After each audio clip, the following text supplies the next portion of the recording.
দেশের বিভিন্ন স্থানে শিলাবৃষ্টি হতে পারে, তবে তাপপ্রবাহের দাপট শিগগিরই কমছে না, জানিয়েছে আবহাওয়া অধিদপ্তর। সংস্থাটি বলছে, চলতি মাসে ভারী বৃষ্টি বা গরম কমার কোনো সম্ভাবনা নেই। জয়ন্ত কর্মকারের রিপোর্ট। দেশ জুড়ে চলছে তীব্র তাপপ্রবাহ, গরমে অতিষ্ঠ জনজীবন, জারি রয়েছে হিট অ্যালার্ট। সহসাই কমছে না গরমের এমন তীব্র অস্বস্তি। গত কয়েকদিন ধরে দেশ জুড়ে নেই বৃষ্টিপাতও, তবে আবহাওয়া অফিস জানিয়েছে সিলেট বিভাগের দু এক জায়গায় অস্থায়ীভাবে দমকা অথবা ঝোড়ো হাওয়া সহ বৃষ্টি অথবা বজ্রসহ বৃষ্টি হতে পারে। কোথাও কোথাও বিক্ষিপ্তভাবে হতে পারে শিলাবৃষ্টি। সিলেট বিভাগে প্রায় প্রতিদিনই কম বেশি হচ্ছে, দেশের অন্যান্য অঞ্চলে ওরকম হয় না।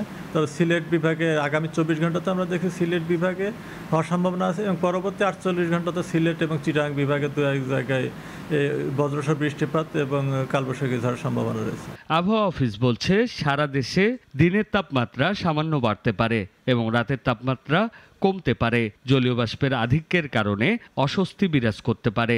তাপপ্রবাহটা এটা এখন পর্যন্ত এটা দেখা যাচ্ছে এই মাসটা চলমান থাকবে, যেখানে অঞ্চলগুলোতে বিশেষ করে রাজশাহী, খুলনা এই অঞ্চলগুলোতে, ঢাকা বিভাগের কোথাও কোথাও এই মাসটা জুড়ে থাকবে, এবং তাপমাত্রা দেশের কোথাও না কোথাও 36 ডিগ্রি নিচে নামার সম্ভাবনা কম আছে। প্রচণ্ড গরমে হাঁসফাঁস অবস্থার মধ্যে গত কয়েকদিনে বেশ কয়েকজনের মৃত্যু হয়েছে। তীব্র গরমের কারণে স্কুল কলেজে 7 দিনের ছুটি ঘোষণা করেছে সরকার। বিভিন্ন বিশ্ববিদ্যালয়ে অনলাইনে ক্লাস চালানোর সিদ্ধান্তের কথা জানানো হয়েছে।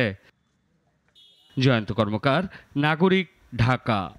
ওয়ালটন এয়ার কন্ডিশনার এক্সচেঞ্জ অফারে স্প্লিট এসিতে 23,000 টাকা পর্যন্ত নিশ্চিত ছাড়।